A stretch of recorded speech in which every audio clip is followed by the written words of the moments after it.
Danny? 1, 2, 3, 4. You hear me? Yeah, I hear you. How do I sound? You sound good. Freeze, go ahead and give me a real voice check. Radio check 1, 2, 3. Listen to us, how professional we are today. Radio check, radio check, mic check. Yeah, but if I would have answered 10-2, that means you're loud and clear. We're about to be 10-8, so. On this episode of the John1911 Podcast, biker weed stories. I'm seeing lots of ammo for sale. AOC's stolen valor. And will the Ring doorbell change SWAT tactics forever? Okay, good morning, everybody. This is Danny, Marky, and Freeze, and this is episode 203 of the John1911 Podcast. So, how's everybody doing this morning? I'm doing great. Freeze just got off work. Danny is in apparently, we missed all the cold weather, and Danny's up in like 2 or 3 degrees and a foot of snow in Chicago, right? Yeah, it's let's just say I'm chilled to the bone. And it takes a lot to get to these bones.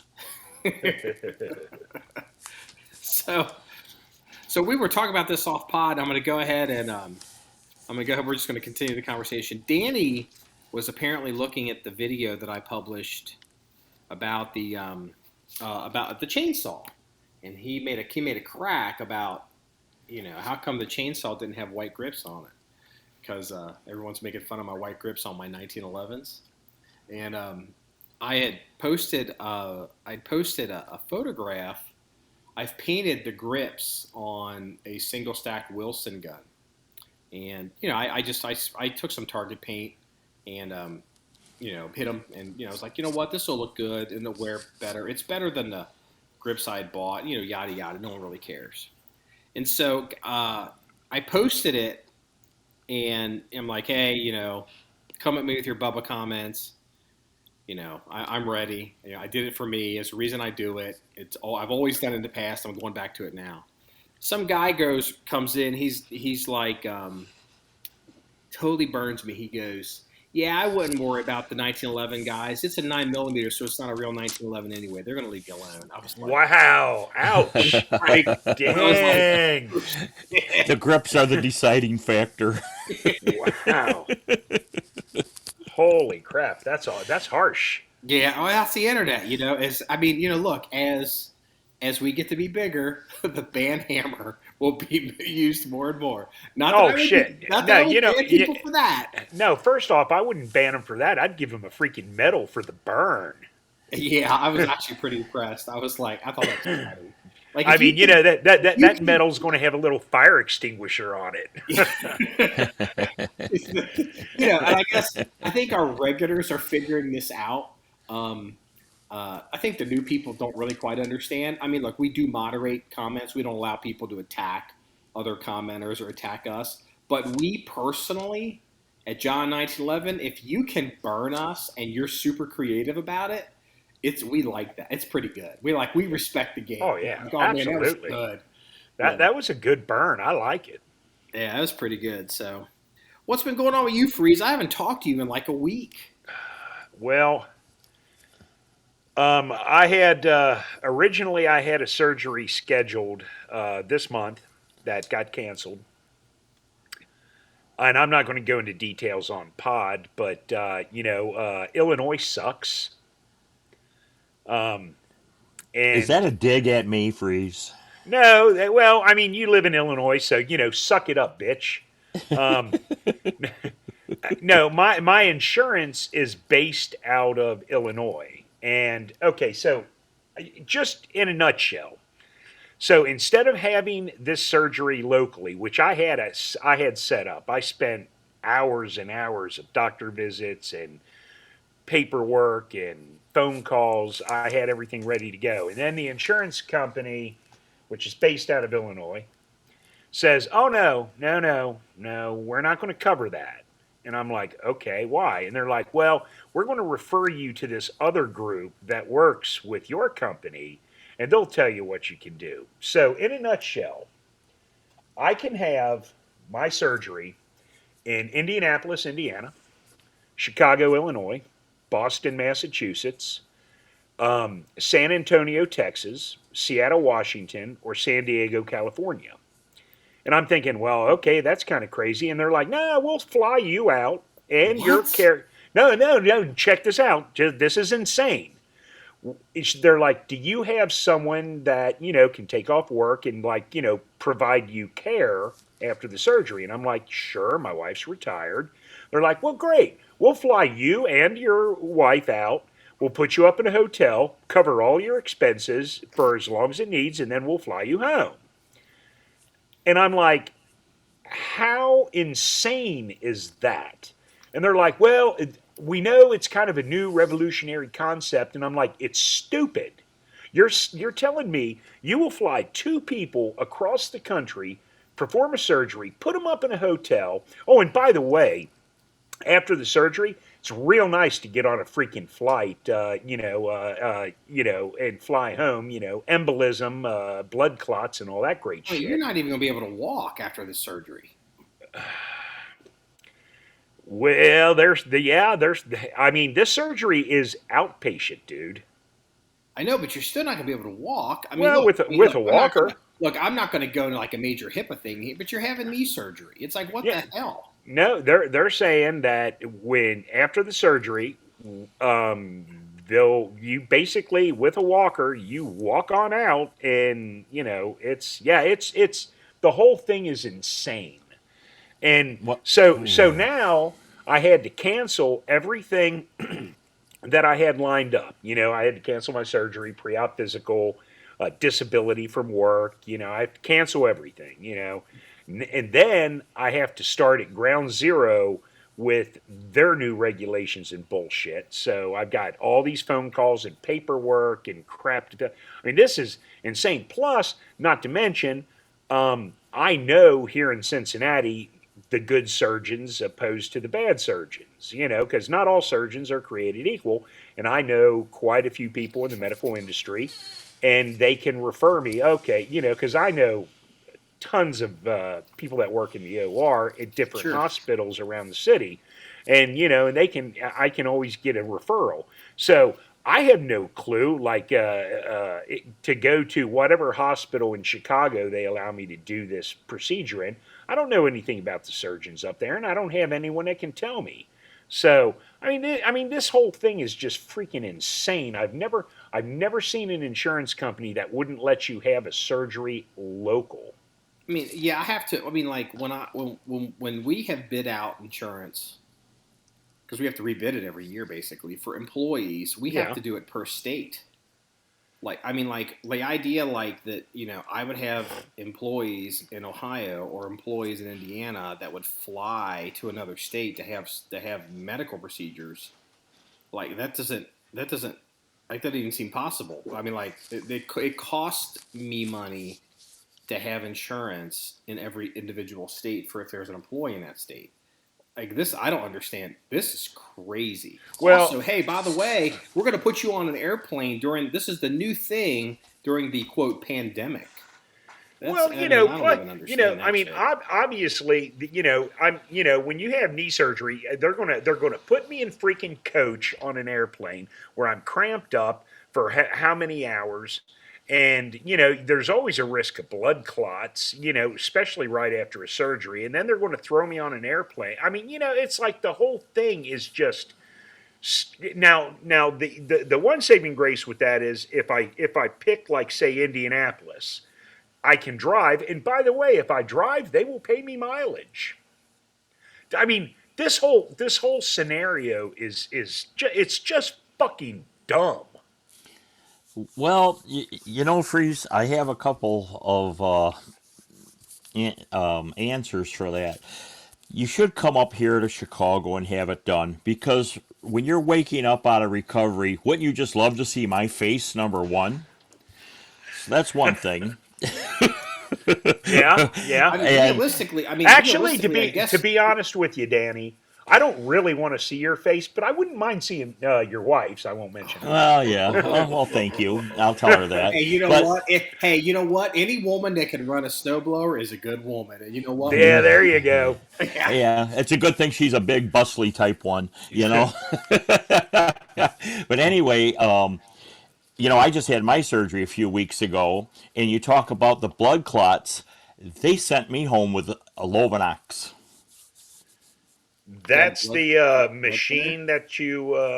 Is that No. a machine that they hook up to you? No, it's the syringe, the blood thinner. Oh, okay. It's in You a know, syringe.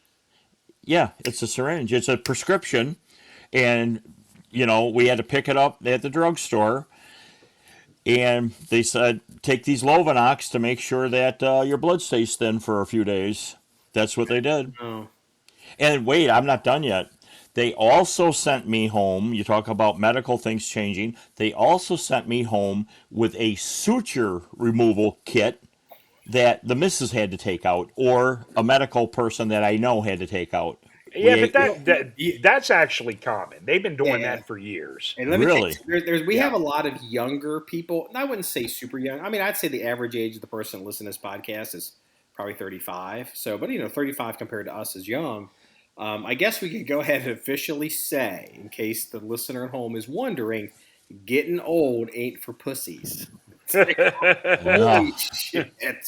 No, it's not. Holy shit! Hey, Getting you know, old ain't you know for what? pussies. When you're in your 20s and you hear older people say getting old sucks, and you go, yeah, whatever. I probably won't live past 30 anyway. Well, guess what? You are going to live past 30, and then when you get old, you're going to look back on that and go, yeah, that dude was right. Getting old does suck. Damn. But Freeze, also how they gave you a list of options of what cities you could go to and everything. Yeah. Marky, both you and Freeze know that we live in Chicago, but we have to go to Indianapolis because that's where we're ordered to go for certain things. Yeah. Well, that is true. Yeah. Well, I was thinking of picking San Antonio because maybe, in between doctor's visits, I could get in some hog hunting. Well, see, That there's would a be cool. there's a silver lining. That's a good segue. So actually, I have some news on some of that. So we had some content because Doc and Officer Mike, they were all going to go down to Texas to go pig hunting, and we just got the word just 2 days ago. There's a bunch of issues down there in Texas with schedules. I mean, long story, really short. Basically, it looks like the trip is off. The pig hunting down there.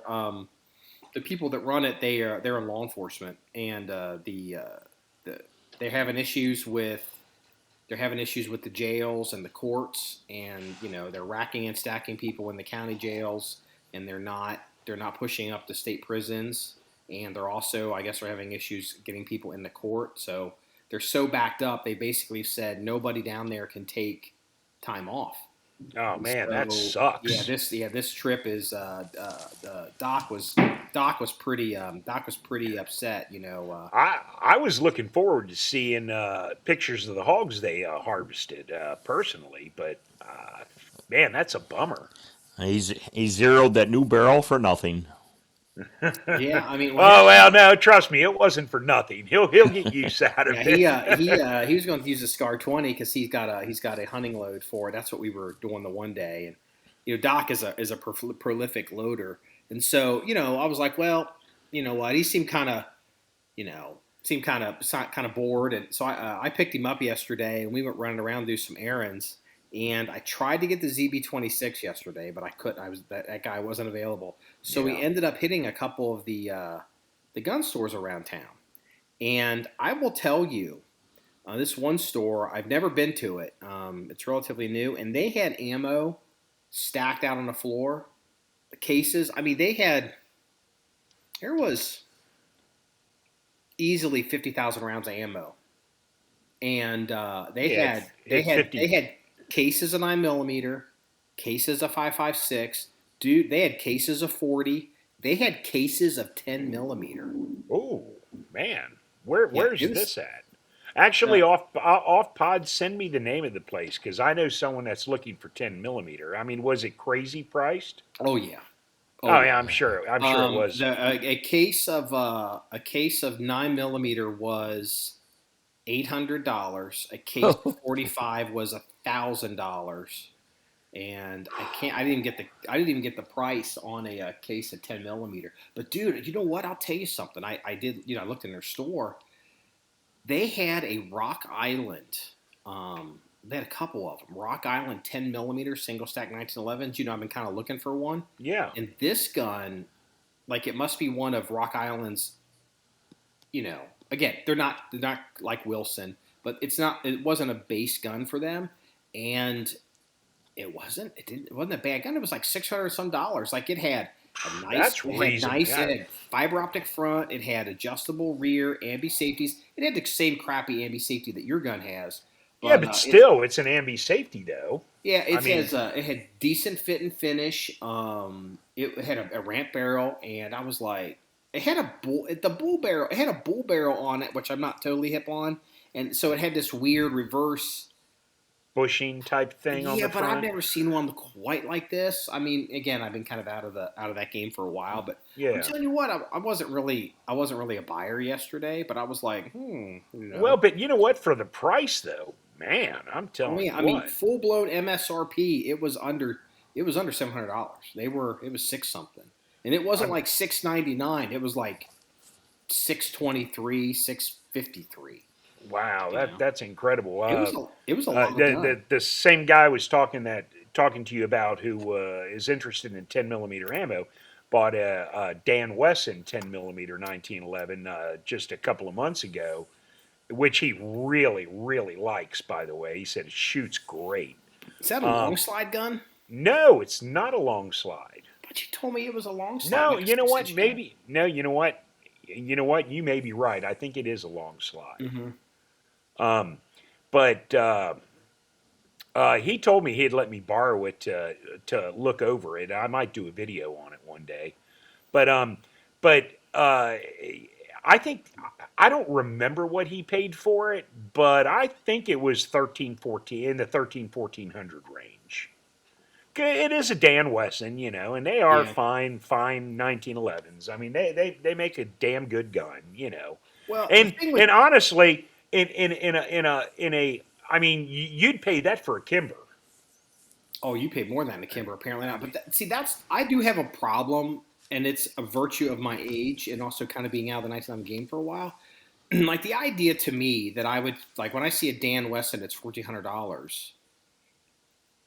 I have the same problem that guys have. That's like, what do you mean a cheeseburger is $3? Like I used to get a cheeseburger for 25 cents.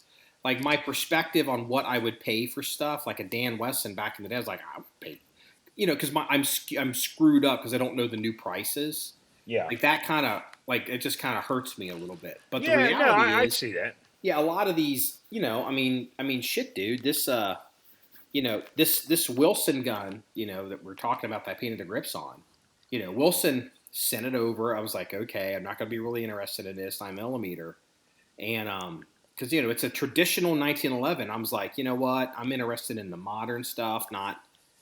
And this gun was so good, I had to buy it. I mean, this gun is $4,000. Yeah, and you know what? That's a fantastic gun for $1,500. I mean, look, but it's I'm joking. Hold on, let me make this point. Going back to the day, I remember I would pay $2,500 for a high-end gun. And $3,000 was the top tier. If you want to buy the full blown, whatever. And now, $4,000, $399 or $4,000 for a full custom shop 1911 is pretty easy to do. That's not a custom. I mean, that's not a gun with a bunch of options on it. That's a package. Okay, well, let me throw this at you. 10 years now, mind you, this was 8 or 10 years ago, probably closer to 10, you were buying Ed Brown's, and I'm like, there ain't no fucking way I'd pay that kind of money for a 1911. You're crazy. And I mean, it's a nice gun, but blah, blah, blah. Now, the prices you were paying for those, I don't think it was that long ago, but whatever. How long have you and I known each other? I don't know, 100 years? We've known each other like 18, 19 years. You know what? You're like a cancerous wart on my neck. The analogies you come up with just Jesus. But my point is, the prices that I was bitching at you about years ago, whether it was 10 years ago or 15 years ago, man, it might have been 15 years ago. Dude, it was at least 15. I got news for you. It was at least 15 years ago. Okay. But I would gladly pay those prices today. That's my point. Mm-hmm. I mean, and granted, I know it's been years and inflation and, and shit happens and prices go up. But the truth is, even though I'm a cheap son of a bitch and I look at that Wilson, you're like, well, that's a $4,000 gun. And I go, it's a $1,500 gun. Well, you know what? It was a $1,500 gun 15 years ago.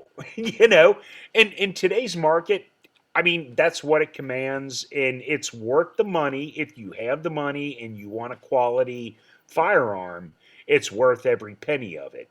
Now, with that being said, not everyone is willing to chunk down that kind of money for it, and that's okay because they have a niche market, But the truth is, you get what you pay for. And you can either have a $4,000 Wilson 9mm 1911, or you can have a Rock Island Arsenal 9mm 1911 for $600-700. Yeah. Well, let me just give you a timestamp here. Okay, just to put this in perspective. Okay, when you and I were heavily into the 1911 game, and I was running this is before I even had to get off the 1911. I was running 1911s on the street. Yeah. So that was even before this. Let me just give you some perspective here. Okay. You ready? This one's going to blow your hair back. Okay. Chris Kyle, and we made T-shirts to raise money for Chris Kyle's family. Yeah. That was 8 years ago. God, was that 8 years ago? Chris Kyle was killed February 2nd, 2013. It was literally 8 years ago this month. Wow. That was 8 years ago. And we were doing heavily 1911 stuff years before that. I mean, oh, yeah. Oh, yeah. Dude, I got news for you, old man. I mean, it creeps up on you. I mean, that was 8 years ago. I mean, geez. I mean, I guess that's. I mean, I just don't.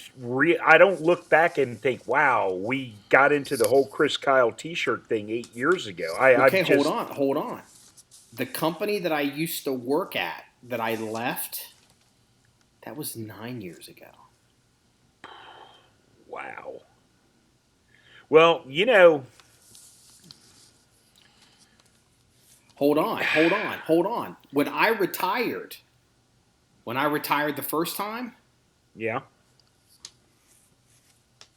that was 13 years ago. Seriously? Uh-huh.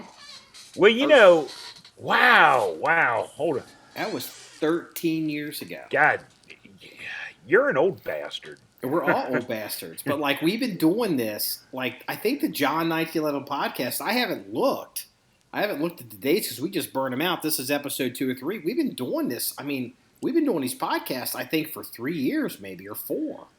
I remember when we were talking. I was working. I don't remember if you were working or you must have been working because it was in the middle of the night because I'm a third shifter. So you must have been working. I remember when we came up with the John1911.com and you actually went online as we were talking on the phone and bought the domain. I mean, and God, that was, well, shit. We registered John 19. Off the top of my head, I think we registered John 1911. Oh, that had to be 10 years ago or more. No, because we registered John 1911. It was after Chris Kyle.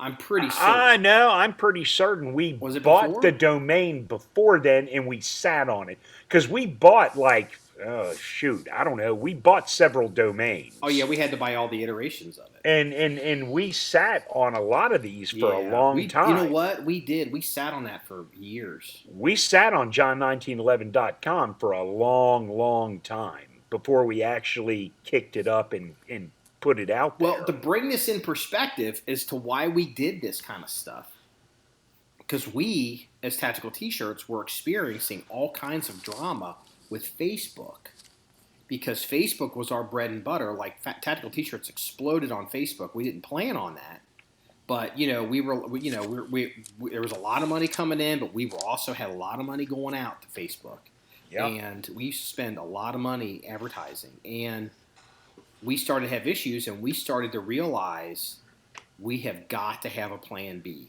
We have got to get off of Facebook, because we realized we could come in one day and our Tactical T-shirts business, is if dead. they shut down the Facebook, I mean, suddenly we can't reach hardly anybody. Yeah. And so, I mean, and by the way, we discovered this a long time before a lot of people did. I mean, people are figuring this out now. Like, it's like we predicted. Not that I'm trying to toot our own horn, but all of that is directly related as to what is going on today with Parler and Twitter and Facebook and all this nonsense that's going on. So, oh yeah, and you know what? And that's why I have very little sympathy for people that say, "Oh, well, my YouTube channel's been canceled or demonetized, or my Facebook page has been canceled and whacked or whatever." It's like, you know what? I don't even care. I watched a fairly long video by Nothing Fancy, and he was talking about this exact same thing, and I'm watching it, and it was an interesting video. I saw that video. Yeah, no, it was a good video, and it was well worth watching. But in the back of my mind, not that I'm not sympathetic with Nothing Fancy, I am. I'm very sympathetic. But I'm watching this video, and I'm thinking, yeah, well, Nothing Fancy's not a stupid man. He's not stupid at all. And even though he's just now kind of to the point where he's got to make these decisions, it's like, yeah, these are decisions we made years ago. Oh, yeah. And it crippled us. When we actually pulled the trigger and did what we did and dumped Tactical T-shirts, it literally crippled us. Yeah. And I mean, I'm not going to lie. It was harsh, but it was something that had to be done. And this is, look, I was kind of a dick about it, and I'm still a dick about it. But I came to the conclusion that I would rather put ourselves out of business than have Facebook do it for us, or if it ends up being insert Amazon, Twitter. You know what I mean? I was like, no. We're not going to put any more money into this. Well, we don't even own this shit. Well, Danny, I'll tell you something that you don't know. That's a lot of things. No, but this decision that we're talking about was not like a spur of the moment decision. Marky came up with this decision to basically torch the company and start over at new. And I actually convinced him to give it one more year. Think about that. Yeah. I convinced him to give it another year, 365 fucking days. And we did. And at the end of that year, we weren't really in any better condition than we were before I convinced him to give it another year. And we shut the doors. Mm-hmm. And, and we nuked the company, and we started fresh. And even though in a lot of ways we're not back to where we were, but in a lot of ways we're 1,000% better than where we were. We are. And so, how I always envisioned it like this. When we were at our peak at Tactical T-shirts, imagine like a 747 at 35,000 feet. And, over that year, I mean, I saw the glide path, and it was like we were down to 30,000 feet. I'm like, this isn't getting any better. This is, and Freeze is like, let's give it a year. And I was like, okay, one more year. And, we got down to, let's say, 25,000 feet.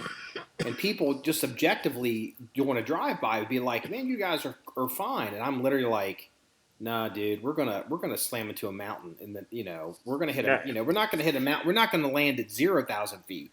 We're gonna hit a mountain at 10,000 feet. I was like, no, I was like, we're gonna punch I this mean, out. we were bleeding money. I was working literally between tactical T-shirts and my day job, or my night job, as it turns out to be. I mean, I was working 15, 16 hours a day, 6 to 7 days a week, and I was killing myself.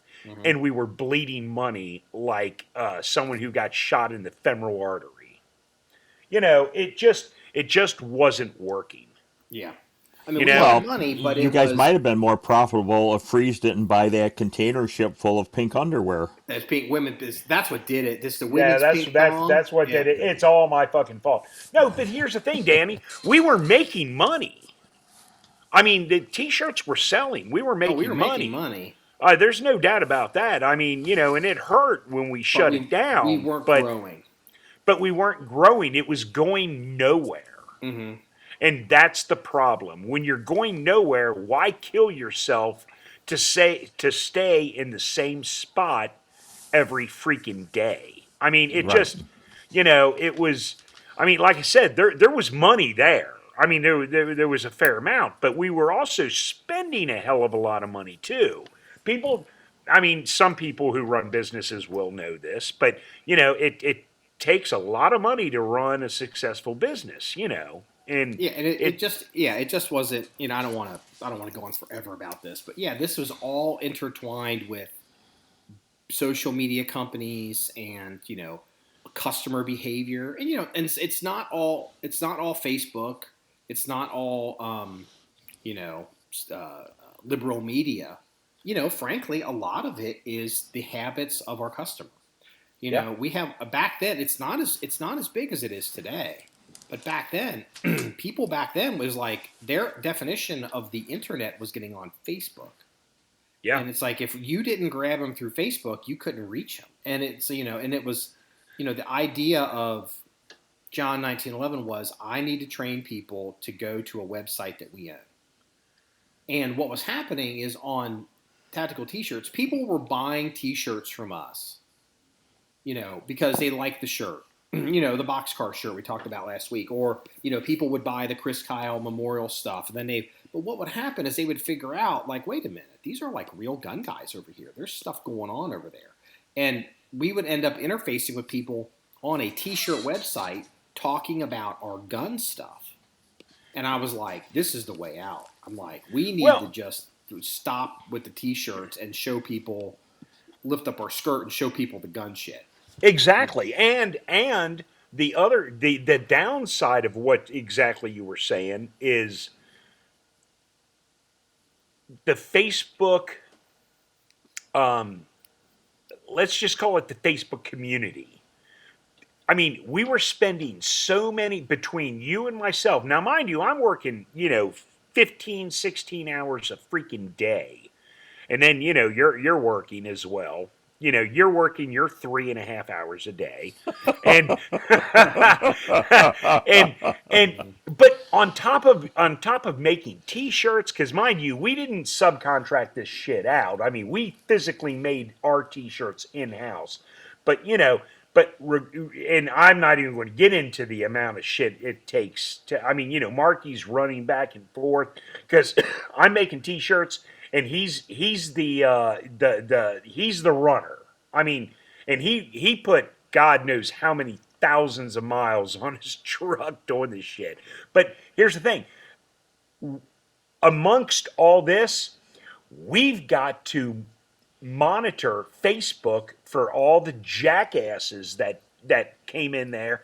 I mean, it was just like between Marky and myself, I mean, it was like several hours a day just monitoring Facebook for the jackasses that come in. I mean, it was just to the point where it was like something's got to give. Well, let me put a highlight on that just to make a point. Now, again, I guess it's going to turn into a John 1911 Tactical T-shirts business seminar. But again, it wasn't like, okay, we have a company, like X company. I don't like, let's say Coca-Cola, just an extreme example of a point. Like, this is Coca-Cola, and this is the company. And then that company has social media. We created this company in the world of social media. And so the Facebook website was the company. It wasn't like we could get to that tomorrow or we could let that hang or because we would, in Facebook, it's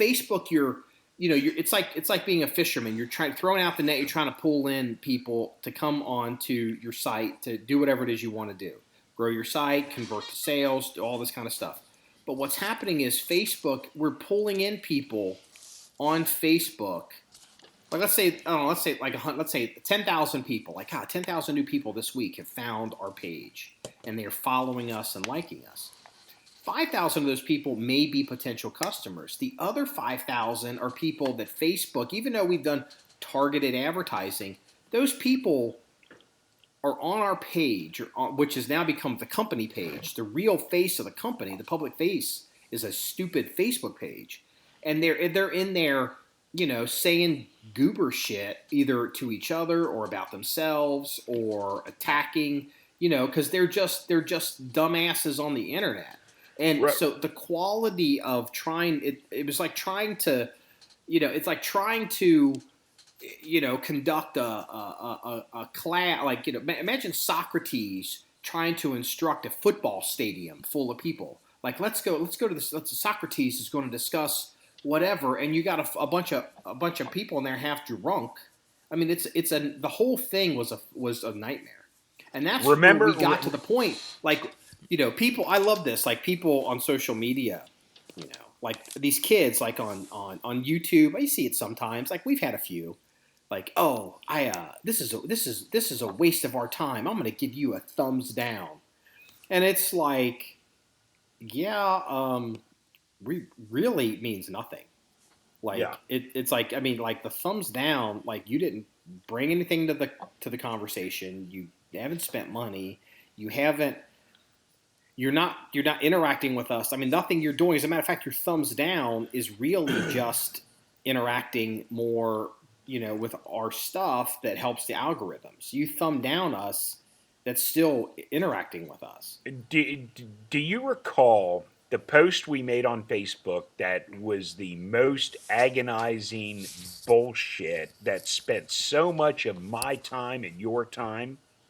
Oh, dude, I couldn't. There's so many of those. I don't even know what. How about? I'm probably going to cringe when you remind me of whatever this is. The biker shooting at the restaurant. I think it was in Texas, between the Mongols and the whatever. Yeah. Oh my God, that was just a freaking dumpster fire. That was. Oh, dude, but there were 100 of those. Yeah, I know. I mean, and it just got to the point where it was so exhausting. Well, people that don't know anything about biker gangs or the drug trade want to do a drive-by on something that they've had no real contact with. Okay, so you get a guy who owns a Harley, who's a quote-unquote biker because he rides, but he's not a one percenter. He doesn't belong to a gang. He's just a guy that's got a Harley. He's a dentist. He's a dentist or a doctor, or you know what? Maybe he's an auto worker who makes good money and he's got a Harley. And you start saying anything about, the Mongols, and all of a sudden, biker gangs. Oh my God! No one's talking about the Mongols, biker gangs. Yeah, biker gangs. The shit comes out. Look, I got a guy that I interact with probably 3 or 4 times a month, and he's an Iron Horseman. I don't know his first name. Honestly, I don't. But, I mean, I interact with him on a regular basis, and he's a hell of a nice guy. He's a super nice guy. We come in, we fist bump, when we see each other. He's a great guy. But I'll tell you what, if it was 11:30 at night and I was in a bar and he was in there with a bunch of his horseman buddies, I wouldn't even talk to him. Because me interacting with him on a normal day-to-day basis is different than when he's with his biker buddies in a bar at night. Yep. And I know enough about biker gangs to know that is a fact. Well, you know what? Because we're gonna get a lot of blowback on this on the podcast, possibly. But the idea that and this is you had made this observation, and I knew this because of all my interactions with various biker gangs and their criminal activities. I mean, I've seen more stolen guns. Biker gang guys would be like, hey, what do you think of this gun or that gun? Because I was looking for stolen guns. And I remember you, and I know this, we all know this, but you said it. And I was like, no one's ever actually said it. Real bikers don't have jobs. No. Real bikers don't have jobs. They are professional criminals. Yes. Absolutely. Yeah, they either dope, guns, or they run a chop shop where they deal with stolen bikes and cars. Oh, dude, you know what? I'm going to tell the story. This is a great one. Chop shop story. As a matter of fact, I'm not going to mention the biker gang. So, how do I say this? You know what? I'll just say it. So, again, used to know, half these people are dead now or rest of them in jail. Got a call, guy. He's a biker. He's in the gangs. In and out of some of the gangs, which seems kind of counterintuitive, but he's a professional drug runner. And he was running dope like from coast to coast. Like he was a major doper. Like higher end guy. And he calls me one night. He's like, hey man, you looking for a motorcycle? I'm like, it could be. What you got? And I think it was a Titan. That rings a bell. If anyone knows what a Titan, it's a... Yeah, I know what it is. It's like 4 o'clock in the morning. I'm like, going to this ghetto-ass neighborhood. I'm like, yeah, I'll be on down. Let's see what's going on. And he's got his bike, and then there is this Titan bike. And I got to be careful with this. The Titan bike was part of a biker gang. I'll call them command staff. You know what? Command staff of a biker gang. And so the command staff member of this biker gang was going to be away for a while for professional education, which we also call prison. Yeah, there you go. So they were looking to get out of this bike. And I always had kind of a love-hate relationship with the bikers. We kept it professional, but it was. I knew a lot of them. I knew a lot of the guys slinging the dope and the stolen guns. I knew a lot of their whore stripper girlfriends. I was in it pretty deep, and so I go look at this bike, and this bike is unreal. Like the guy's showing it to me, and he starts it up, and it's 4 o'clock in the morning. This thing is so loud. Like it literally was vibrating window panes on this street. It was like, holy shit. Yeah, he probably had fishtail pipes on it. It was crazy. Like this thing was crazy. It was huge too. And he's like, and I'm looking, the whole thing was chrome. And he's like, yeah, and this is in the early 2000s, I think. Possibly. Yeah, I think so. Probably, because this is literally 20 years ago. Titan, I think Titan went out of business. They filed bankruptcy in before 2010. I mean, okay. I didn't know. So this is, I know I'm familiar with Titan as a company. So I'm looking at this bike and I'm looking, and I'm like, well, what are you looking for? And they give me a price, and I'm like, holy shit! Like the price was. It was a good price. Like, it's like one of those prices where it's like, yeah, what's going on with this bike? Right? Do you have a title for it? First off. And they did. And, they claimed they did. I never saw it. And you know how it is. I do. Now, these are the same people that would be showing me stolen guns all the time. Yeah. So, and the price that they offered for the bike, I'm looking at it, and I'm like, who put the chrome on this bike? And he's like, oh, man, it's got $10,000 worth of chrome on it. Now, this is $10,000 worth of chrome in, 2003 or something. And it's like, and so, long story short, it's like, nah, man, I'm going to have to pass on this one. And so what ultimately happened was they had it insured, and they took it to Sturgis to sell it. And it got stolen? It got. Can you imagine? No way. Yeah. No way. It got stolen at Sturgis? Get the hell out of here. It got stolen at Sturgis. And so, but then check this out. Well, the insurance company, again, I don't know all the details of some of the players involved. Again, offer professional education. And so the insurance company smells a rat and is basically, I'd heard, trying not to pay out. And then, oh my God, the insurance, the payoff on this bike was big money. And I think they ultimately ended up getting arrested. But I mean, like, that's who these people are. Like, that's the world they live in, Yes. And like, I remember, I'll tell this one more biker story. So I remember, I can't really go into how I interfaced with these people, but it was a bunch of these, it was the biker old ladies. And I'm talking to them, and I'm like, so, you all up here near partying? Up here, got a little, partying up here? She's like, what do you mean? I'm like, yeah, I mean, I can, smells like, it's okay. I don't care. It's not a big deal, but, you're up here smoking weed. One girl looks at the other girl and she goes, I fucking told you I could smell that. And I'm like, yeah, I smelled it like outside the building. They open up the door in a closet right by the front door. There's 80 pounds of weed in the closet. See, and that's the difference between weed 20 years ago and weed today. The weed today smells like dead roadkill skunk, and in the ghetto, that's the. Apparently, they say it is some killer ass weed that will get you high as hell.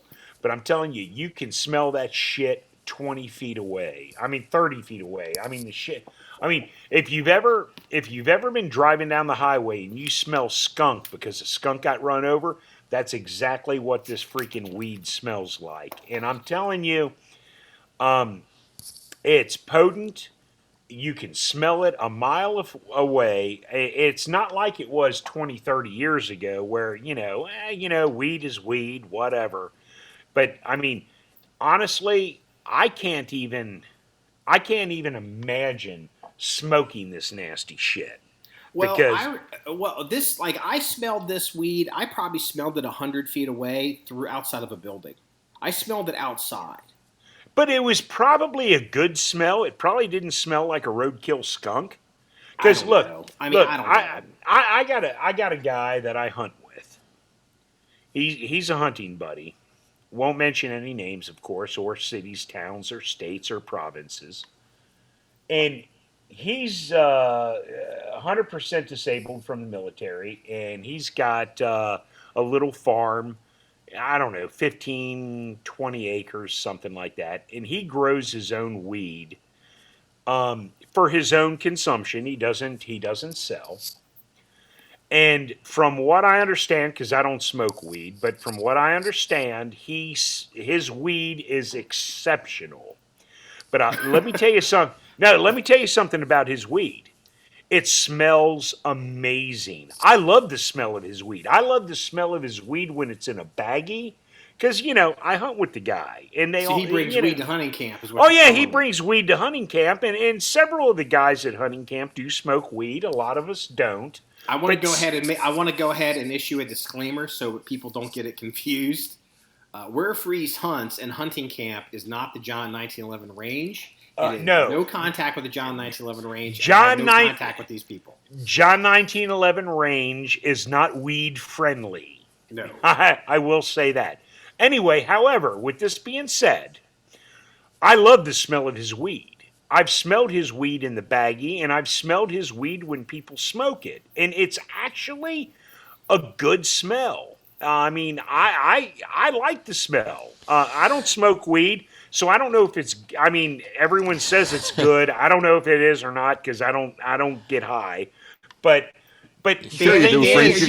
are you gonna save us, Danny? Save me right now. Yeah, Freeze, you're just getting the contact. You're not fooling nobody. Oh my god. Oh my god. Yeah, well, I might be old, but I know about that. Hey, here's a nice segue from I guess somebody's weed story from hunting camp.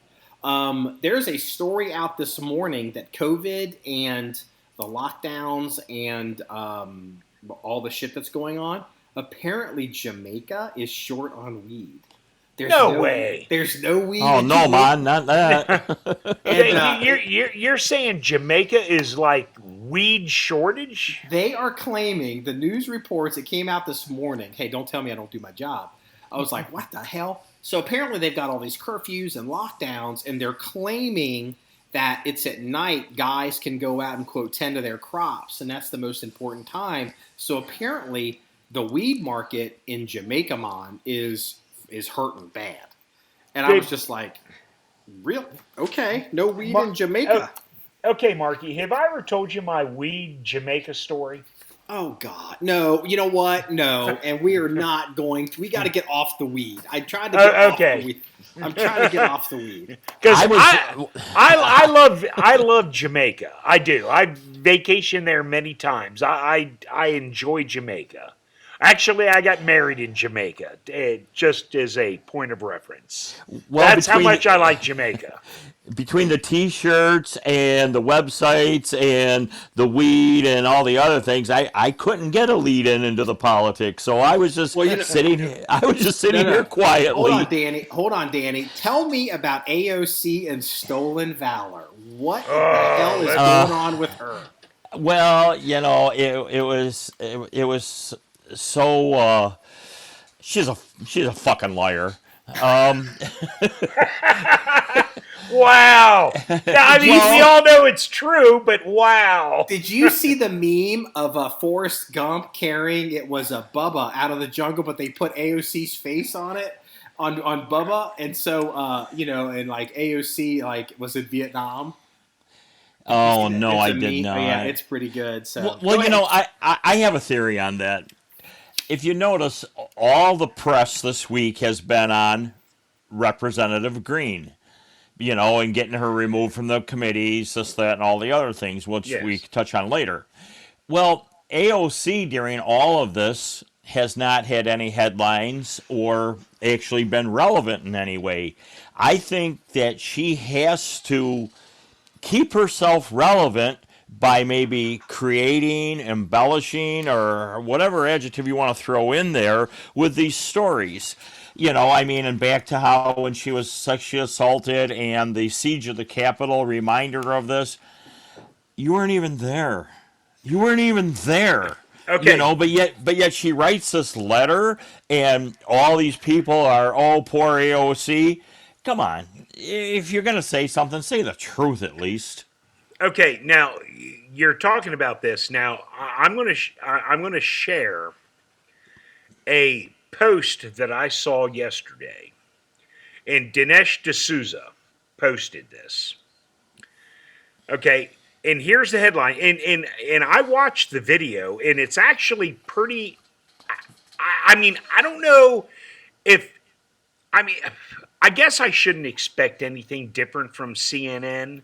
But it's Don Lemon and who's the brother or cousin of the mayor of New York? Cuomo. Andrew Cuomo and who's the governor? Which Cuomo's the governor? Then there's the younger Cuomo that's the anchor on CNN. Yeah, well, it's the Cuomo anchor on CNN talking to Don Lemon. Okay, and I watched the video, and I'm watching this, and I'm like, oh my God, these guys are like, do they each have an IQ of like 46? Because here's the headline. CNN defends AOC, says it's okay to lie if it's what you believe. They've said that before. It's like, holy shit. Basically, they're saying, if you believe it, it's okay to fucking lie. It doesn't matter.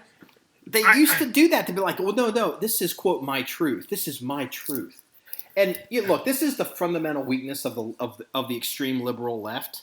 It's the fundamental weakness of it, and their entire system is built on the idea that your credibility and your authority and your voice comes from your status as being aggrieved. And so they are incentivized to be aggrieved or make up grievances or seek out these problems so they can have their voice, because it's a coalition of aggrieved people. Like AOC is an example of somebody who has no power. She has no power on the left. I mean, she has a following, and there's people that like her. But AOC, what she really does is she just likes to talk, and she makes these little videos, and she's really a social media person. She's not a legislator. She's not in there trying to learn the ins and outs of how to do things in the House. And honestly, the left focusing on Marjorie Greene, or whatever this woman's name is, nobody on the right cares about Marjorie Greene. I mean, the people that voted for her probably do. I mean, it's like, whatever. I mean, it's like, I don't care what this woman thinks or doesn't think or what she said on social media. It's like, whatever. I mean, but it's like, if we're going to go ahead and whack her for the shit that she was saying before she was in Congress on social media, but we're not going to whack AOC, and we're not going to whack, Waters, whatever her name, Maxine Waters, and some of this other crap, and like, I mean, it's just But speaking of this Green chick, and again, I don't know anything about her, and I don't know what she said before she was elected. Apparently, to Congress. I've had basically, she said 9/11 didn't happen.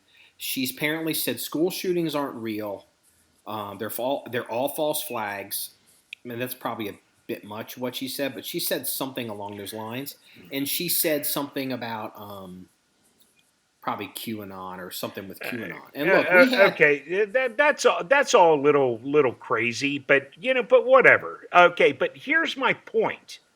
My point is, if the Democrat-led Congress can kick her out of committees because of what she said in the past, trust me, in 2022, the Republicans probably will take the Senate, and they stand a huge chance of taking over the House. Yeah, the midterms. Yeah, exactly. In 2022, if the Republicans take over the House and the Senate, which very well could happen, and I mean, that's not even a pipe dream, that's actually in play.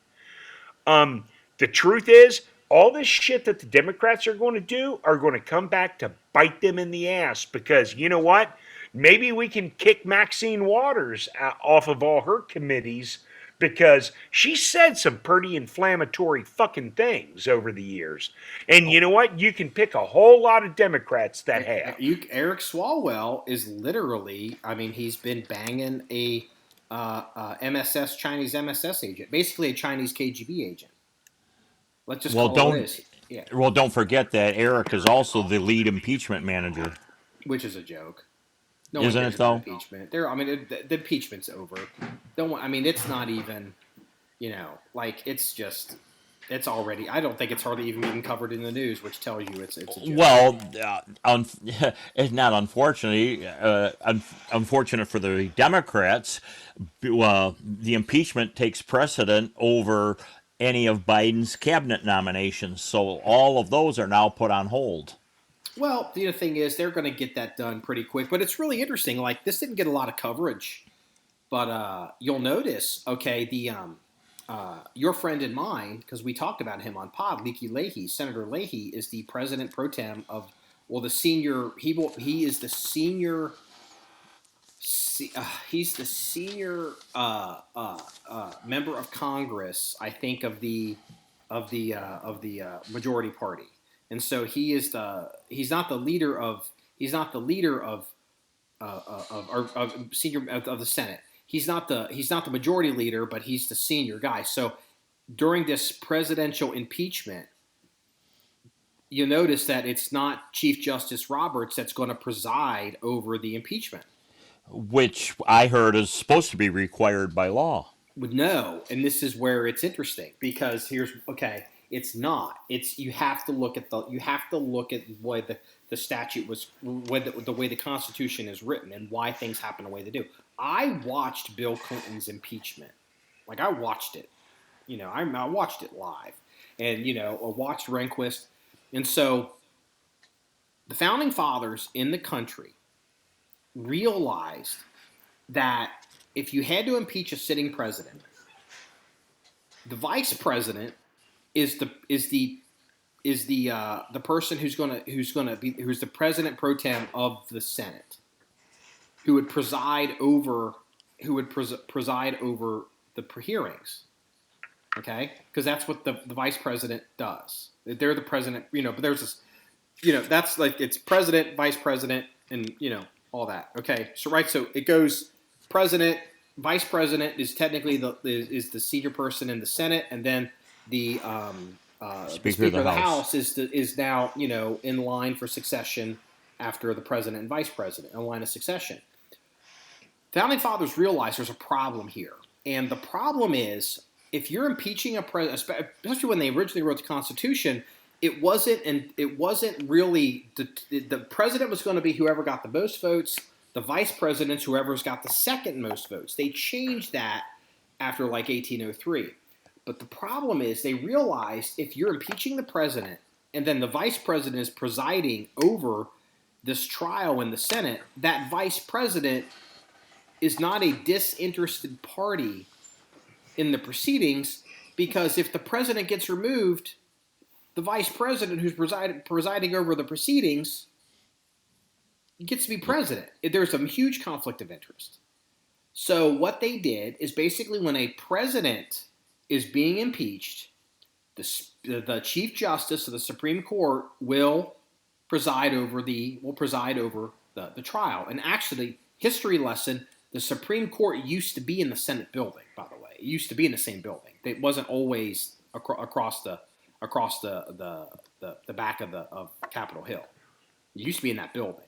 So what they determined was, and this is an example of why isn't Roberts presiding over this case? Because it's not the president. The president's not being impeached.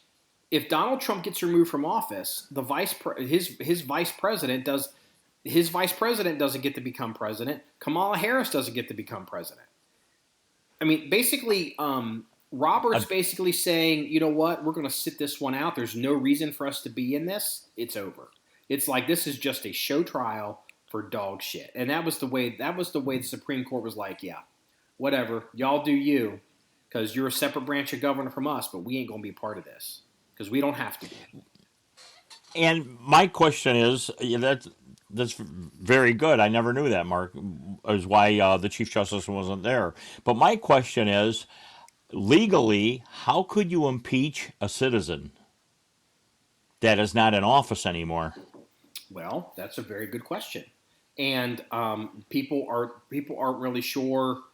It's like, okay, here's an argument. Like, this is a ridiculous argument to prove a point. Are we going to impeach George Washington because he owned slaves? Sure, why not?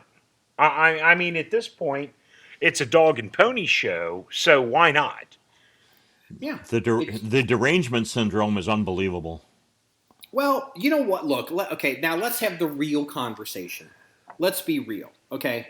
They're not going to talk. Fox won't talk about this. CNN won't talk about this. The Blaze won't talk about this. Breitbart won't talk. And no one will talk about this. Here's the real issue that's going on here, okay? When President Jimmy Carter lost re-election, he was done, right? He was done. He was a joke. I mean, Admiral Hyman Rickover made fun of him, his old boss. Like, you're pretty good as a sub-commander, you weren't shit as president. Actually said it to the guy when they were commissioning the Jimmy Carter submarine. Yeah. It's like, holy shit, really? Like he was done. George Herbert Walker Bush, okay, First Gulf War comes to an end. He has like 91% approval rating. Highest approval rating of any president in modern history. He loses re-election to Bill Clinton and Ross Perot because it split the ticket. Yeah. George Herbert Walker Bush is done. George Herbert Walker Bush was out of politics.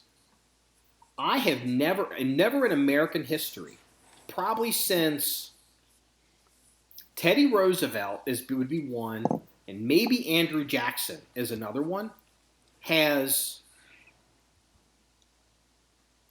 a president or a former president had so much power that they're out of office, especially a president in modern history that hasn't won re-election. This is all about keeping Trump from running in 2024. Yes. This is about trying to create a narrative. Because even if Trump doesn't run, if Trump isn't elected president, and the longer you look at the stuff, you're thinking maybe he won't run again. Because he's probably going to go make some money. He's lost at least $1 billion or $2 billion in personal net worth since he's been president. Yeah. But he's a kingmaker. Like, here's the thing. Jimmy Carter, when he lost re-election, wasn't the kingmaker of the Democratic Party. When George Herbert Walker Bush lost re-election, he wasn't the kingmaker of the Democratic Party. Donald Trump, and never have we seen a former president who lost an election that has so much political power. And you know what? Amazing. That's an excellent fucking point. That's not an excellent point. That is the point. Yes. That's the real battle that's going on. Yes. Yeah, you're absolutely right. Because here's the thing. If Trump doesn't run again, okay, and let's say by 2022, because you already see Nikki Haley has formed her PAC. You know she's running. Josh Hawley's running. There's a few others that think they can run. Christine Noem is a good chance she's positioned to run if she wants to. And here's the thing. In 2022, when this really kicks off after the midterms, if Donald Trump comes out of Mar-a-Lago and suddenly there is a Republican candidate who's running for president that's standing next to Trump at Mar-a-Lago, like, Candidate X is standing next to Trump, and they're going to be golfing. They're going to talk about the future. That is the biggest endorsement. That has the potential to be the biggest endorsement in modern political history. Yeah. And the Democrats are scared shitless of it because if that happens, it's not Donald Trump they have to worry about. Donald Trump is about to split off into 5 of them. There could be 5 more Donald Trumps that are going to come at him in 2024. And they are trying to create a story to try to keep that narrative from happening. That's the battle with Liz Cheney that's going on. Liz Cheney wanted to impeach Trump. And I'm going to say this. Donald Trump's behavior leading up to the day that they certified the election in Congress, in the Senate, was not good. There's no two ways about it. I voted for Trump. I support Trump's record. I give Trump money. But I'm not going to sit here and pretend that, some of these arguments that some people are making about impeaching Trump are not valid. Because I got news for everybody listening to this podcast. I got news for everybody.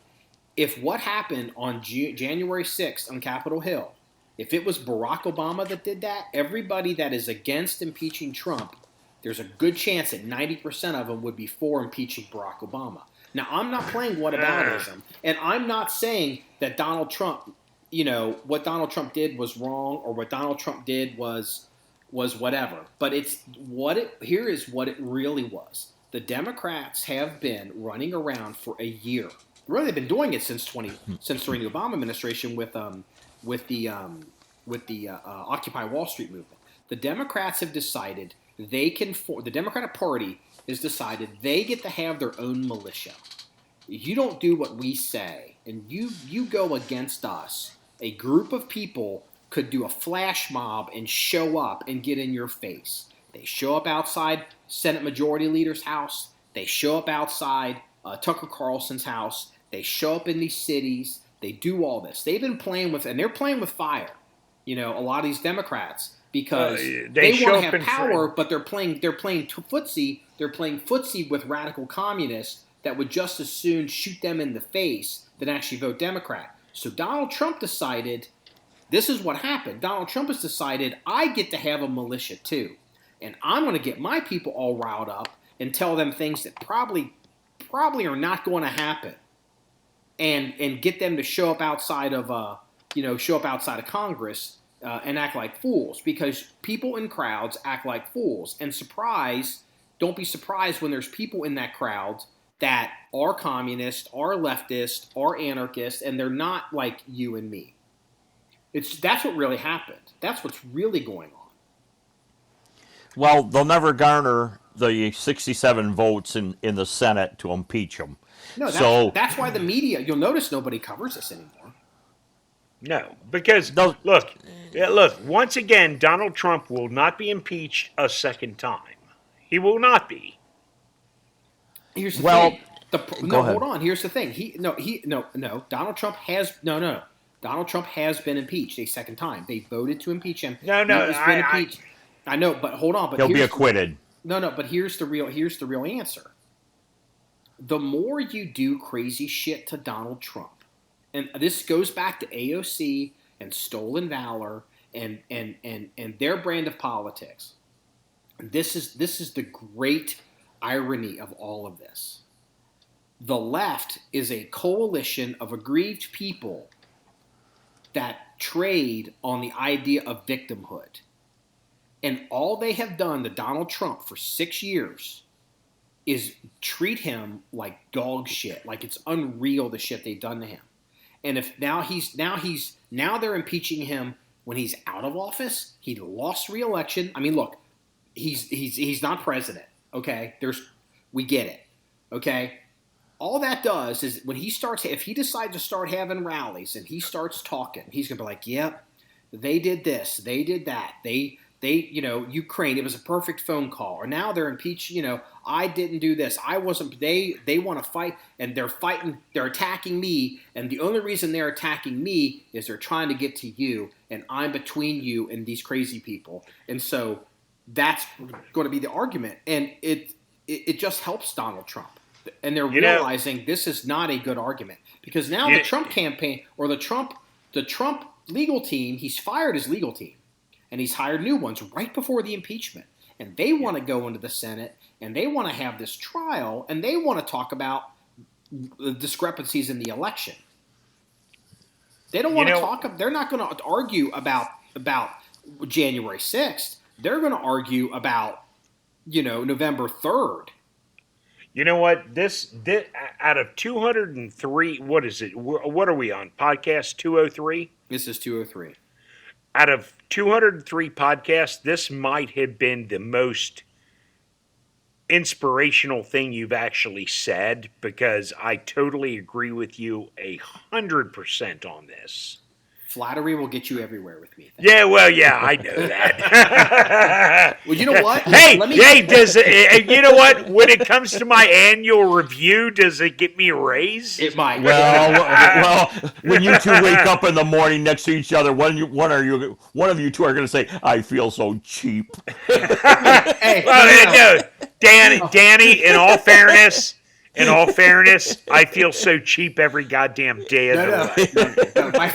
My favorite line, Freeze and I will be at like SHOT Show 2022 or something, and wake up in the morning, I'll be like, "Where's your hand?" They'd be like, "Between two pillows," and the other one would be like, "Those aren't pillows." Wow! Oh, man! And automobiles. Yes, exactly. Let me go ahead and let me put a cherry on top of that conversation. Then we're going to move on from it. We had a podcast taken down by YouTube. I think it was about 10 days ago. We got the notice on it, and it was an episode. I don't know what it was. Because this is 203, right? This is episode 203? Yeah, 203. It was episode like maybe 190 something, 198, I don't know, whatever it was. But apparently it's because talking about the election. Because YouTube, they transcribe all the video and they see the words. And we had said something and they decided we were spreading misinformation, which we had not done. We had not done any of that. But so there's a good chance now this podcast, when it goes up onto YouTube, because I know some of you guys consume the podcast not through podcast channels, you consume it on YouTube, this podcast could get yanked. So be aware of that. That not even Why? considered. Because you said the Trump lawyers are going to argue the discrepancy in the votes. Yeah, because it's talking about the election, and they don't want to talk about the election. So Yeah, but nothing like whatever it is. silence everything. I can't wait for them to start burning the books. Well, Yeah, I mean, and they're already doing that, Danny. Okay, They're already but you know doing what? But hold on, we're not gonna. Let's talk about. Let's get off this and talk about some fun stuff in politics. And then we're gonna go. Then we're gonna have to toss it out to some of the pop culture and police bloggers. So Okay. So we had a meme going around in a private group chat yesterday, and it was a picture of Hunter Biden, and it said, "Picture of Hunter Biden in bed asleep with a crack pipe coming out of his mouth," and it said. The meme said he didn't get his pipeline shut down, as opposed to the Keystone pipeline. Yes. And so it's really interesting to see now, because we always talked like the left was obsessed with Donald Trump and his hotels and his family and the business and Javanka. They work at the White House and all this. Now they're living down in Florida. They're building a house, whatever, and all this stuff, like all this. Like inappropriate influence and money and basically payoffs, even in the Constitution. Well, now it's interesting to watch the Biden campaign because of, Joe Biden, his brother, his son, the family, and even now Kamala Harris. So two things. Joe Biden's son has come out with a book called I don't know, Hunter Biden, something, whatever. Hunter Biden. It's a new book. It's out. And so Hunter Biden got a nice big old fat paycheck for this book. Yes. And it is done. It's very high on Amazon. Like it's the Amazon book rankings. Did you guys hear what happened with the book on Amazon? I heard he had a book on Amazon. I have not heard what happened to it. So this book is on Amazon and it's selling very, very well. But somehow, somewhere, some way, I don't know who did this, but the book is under the category of Chinese biographies. Get the fuck out of here. No Are you way. kidding me? Yes. No way. Yes. No, Dude. I did not hear that. Dude, that is gold. It is gold. Oh, I was going to say maybe printed in China, but yeah, it's wow. hilarious. I mean, I'm sure they'll clean that shit up. Because it's interesting because people, I've thought about writing a book at some point in my life, but the thing is nobody reads books. It's true. But if you look at the New York Times bestseller list and you look at sales, like most you can track it from Amazon, you see now a long time ago the New York Times bestseller list started deleting or omitting books from the lists that should be up there. And at some point, you're going to start to see, books from various people. Yeah, you'll start to see it on Amazon as well. Like, I wonder if they'll try to hide, the top 10 books, but you'll some book that may not be on the list, but you'll go like, hey, wait a minute, Danny's book on how to snowplow in Chicago's sold 100,000 copies this week. How come this isn't on the list? Even though you look at the number of sales and versus where it should be on the list, because you're part of the John1911 podcast. So let's talk about Kamala Harris. At the end of the day, Danny, you're fucked. You're fucked. No one will read your book. well, welcome to my world. Yeah, I have a friend of mine who's a retired police officer, and his plan was to have his website. He's going to write books, and he's realizing now that later in life that no one's going to read your book, and there's other issues there. Well, hey, you know what? All you can say to your buddy is thank you, John1911.com. Yeah, I mean, because you got to have a website, you got to make video, and he decided a long time ago he wasn't ever going to make video. It's like you're going to. Yeah, well, and he's screwed. Okay, so if the Hunter Biden book Chinese biography is gold, then what I'm about to tell you is platinum. This one is unreal, and this one hits close to home because I've worked in this industry. So Kamala Harris is married. Her husband is Dan Emhoff, something Emhoff. He's a white guy. He's probably a lawyer. They're from California. I think he's an attorney. And so, she's the vice president, and so he is now the So, First husband or second no, husband or second whatever. husband. I guess they The call it second husband. Yeah, Yes. second husband, which is, you know, That's a great title, man. that's interesting. I mean, it is interesting. Like, No, someone's got to be that. Dude, I'd love to be the second husband. Of course, Well, we don't wouldn't tell have Mrs. to. Freeze, but maybe you are. Okay, hold Yeah, on. well, yeah, okay. You're a dick. You Okay, do work so- midnights, you know. Okay, hold up. But this one, this one is so great, and this is an example of, because again, we just went through 4 years of the left being obsessed with giving people money for access, right? We just went through like the obsession. Donald Trump has businesses, and the businesses make money, and his kids, and this is wrong. So, the second husband has a daughter from a previous relationship named Stella. Dirty fucking whore. Stop. Okay, Stop. He has a daughter from it, because I'm not big on attacking people, but this one we have to talk about this one. He has a daughter from a previous relationship. I think she's white because her husband, Kamala Harris' husband, is white. Okay. And he looks white to me. I could be wrong, but her name is Stella, and Stella is college age, and she is at a arts type school. She's at an art school in New York. I can't remember which one it is. And, you know, she's a dorky art student. I mean, so she's like maybe not Juilliard's, but a school like Juilliard's. No, Juilliard's is a performative school. She's at some kind of like, I don't know, it's like a design or like actually someone that creates stuff. She's not a performance person. She's a whatever person. She's at one of these schools. Very expensive, private, you know, whatever. Yeah, gotcha.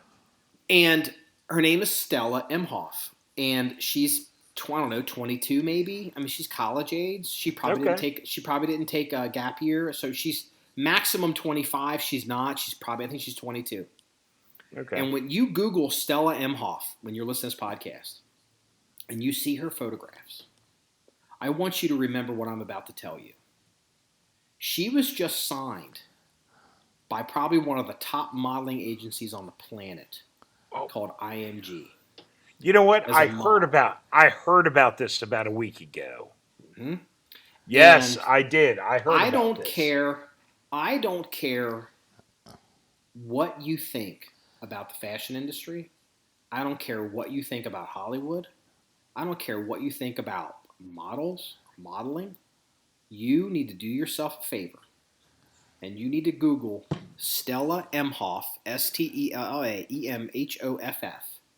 and look at her photographs and look at the stuff she publishes. Mind you, she's like, this is when people publish pictures, they post the best pictures, not the worst pictures. Yeah. I want you to look at her pictures, and I want you to remember that she is now signed with one of the biggest international high fashion couture modeling agencies on the planet. And tell me this has nothing to do with her family being in power in Washington.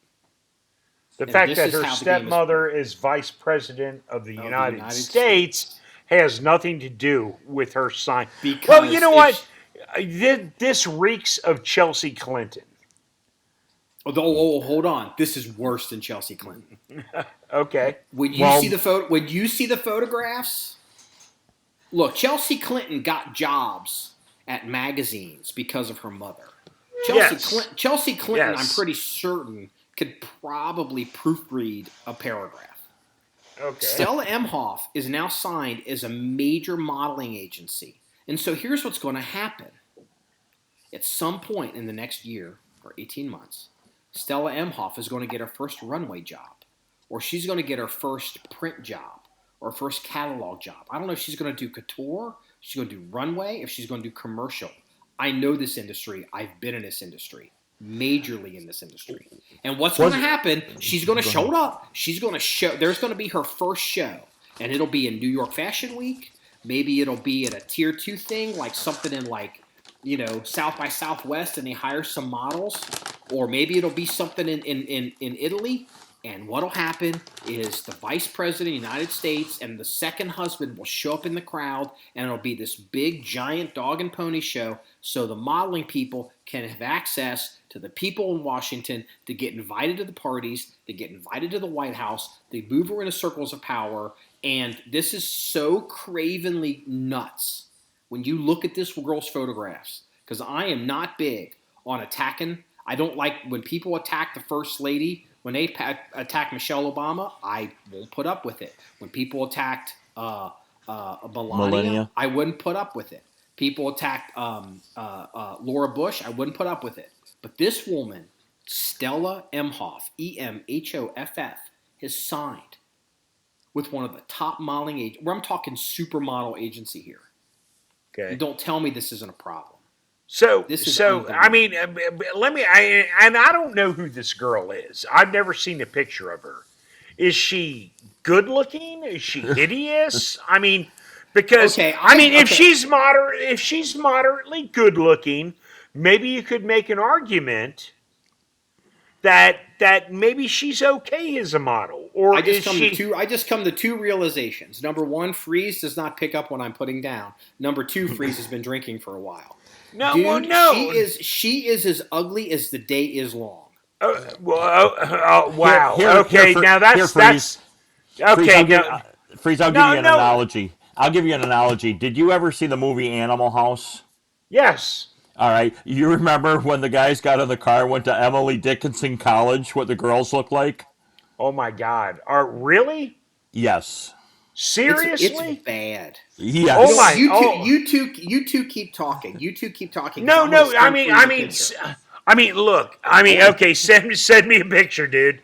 Because honestly, I don't know this girl. I don't know if she's good looking. Nobody knows this girl. Okay, so it's not that I've day drinking or anything. You're saying you're promoting her as this horrible person. But I'm thinking, maybe she's not that bad. Keep talking. Yeah, maybe she is. Marky, wasn't this the same modeling agency that denied Melania the same exposure? No, Melania worked as a successful commercial and borderline couture model before she married Donald Trump. And what was interesting about oh my God, they are censoring her photographs. Oh, really? Oh my God, guys, keep talking. Let me talk about Melania. Worked as a successful model. She was a working model. She could pay her bills. Yeah. And what was really interesting was there's a high couture, very impressive, a very important magazine in New York called Vogue. And, I'm familiar with Vogue. It's run by a woman who is known as her name is Anna Wintour, and Anna Wintour is a very, very powerful woman in the fashion society world, and she always makes it a point to have first ladies and people in Washington, like on the cover, and they do stuff. She literally came out and was like, "I will never, ever, ever allow Melania Trump ever to be on the grace the pages of Vogue." That's what that was. That was Vogue. That wasn't a modeling agency. I'll tell you what.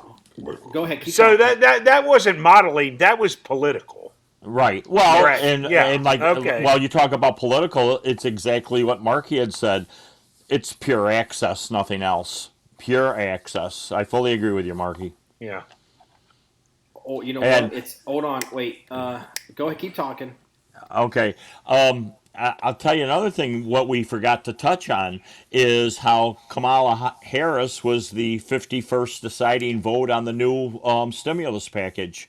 Yeah, because that is that was a budgetary bill, and so they can do stuff like that because it was a.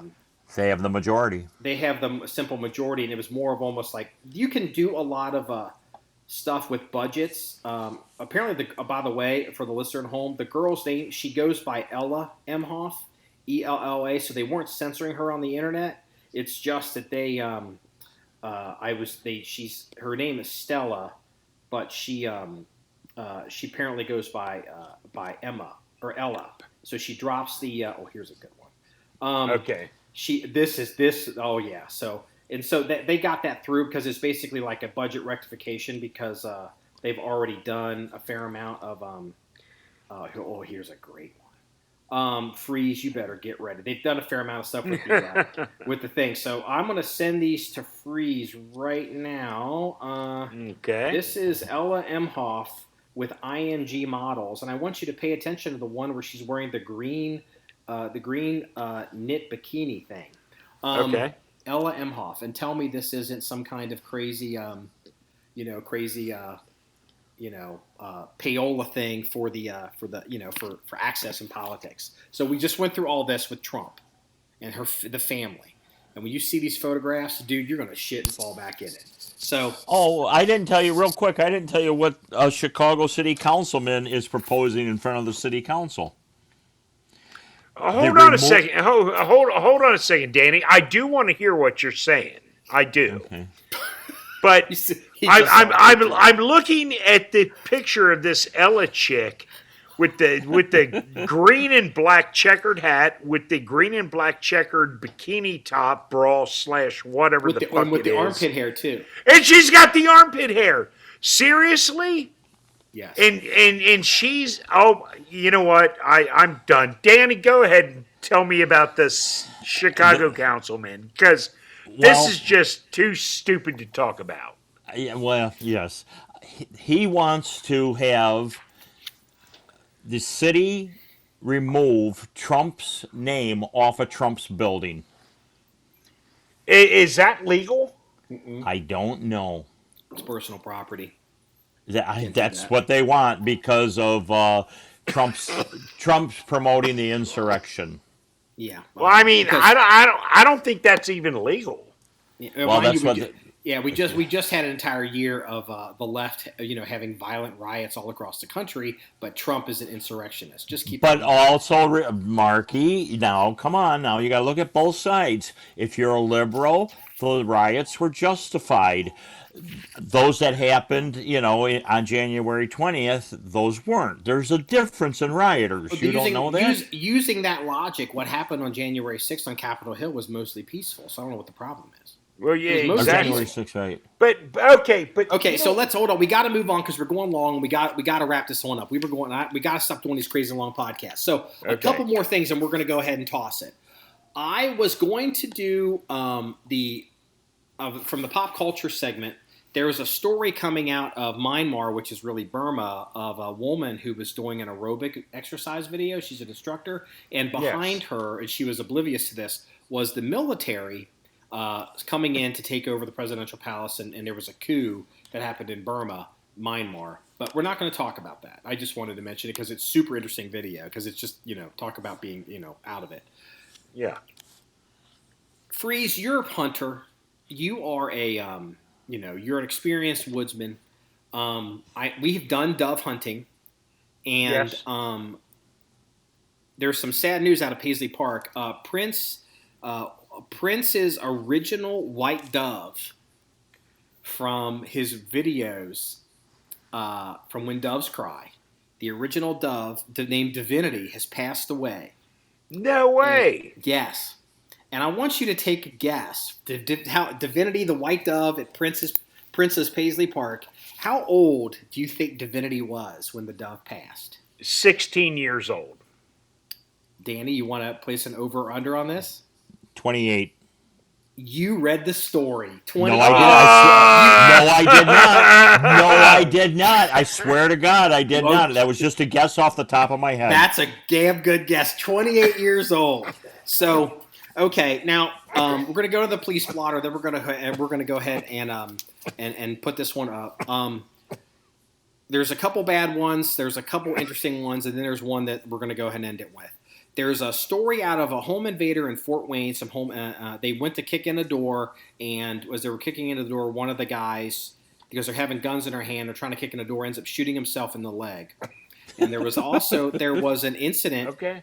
There was an incident in Miami the pedophile police task force for the FBI field office out of Miami was conducting a pedophile child pornography warrant at 6 o'clock in the morning, and gunfire erupted through the door as they were getting ready to make entry into this house or in this apartment, and 2 agents were killed, and a couple more were wounded, and it's a big deal. But what's interesting about both of these stories is the home invader. We can see the home invader was. We know this person shot themselves in the leg is because it was recorded on the Ring video camera. And the agents that were killed get ready to make entry into this apartment for the pedophile kiddie porn bust.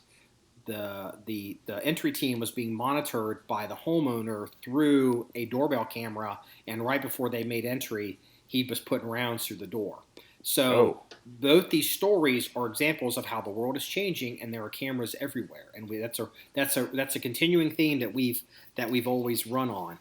But absolutely. And so prayers to the FBI down in Florida. Yes. It's gonna be really interesting to see, tactics and entry, how this is going to change things moving forward, because these doorbell cameras are everywhere now, and it's even showing up.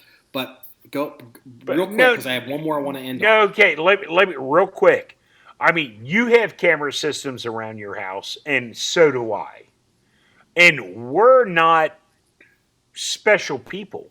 I mean, we're just average people. So you have to figure that in the future there's thousands upon thousands of people that have, whether it's a doorbell camera or whether a camera system on their house. I mean, this is a thing of the future. No. It's not the future. It's now, because there's 2 more stories that are directly related to this line of thinking. There's a story out of Nashville with some kind of country music star that I've never heard of, apparently got into some kind of altercation out on the street with some people. I don't know the scenario, but apparently he used the N-word, but it was recorded on like a neighbor's security camera with audio. There's also another story. What's the other one? There's another story. Oh, there's a story of, I think this is outside of Chicago, where people were shoveling snow, husband and wife, and there's a neighbor across the street, and they got into an argument about shoveling snow on each other's property. And the guy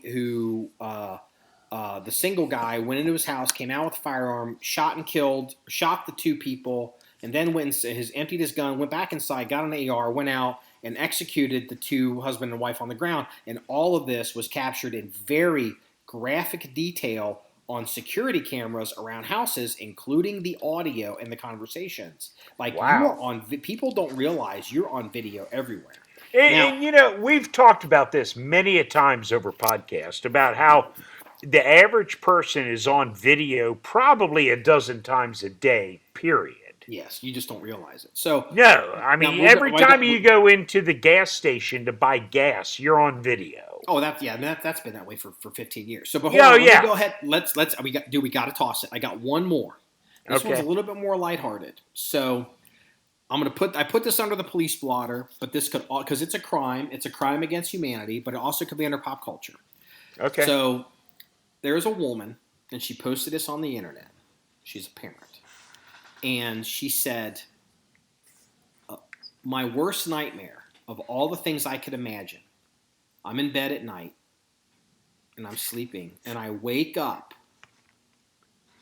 the most horrible things I could wake up to, like the house on fire, someone coming to the house, something's wrong with the child, all these things, now I lay me down to sleep, pray the Lord my soul to keep, all the most horrible things.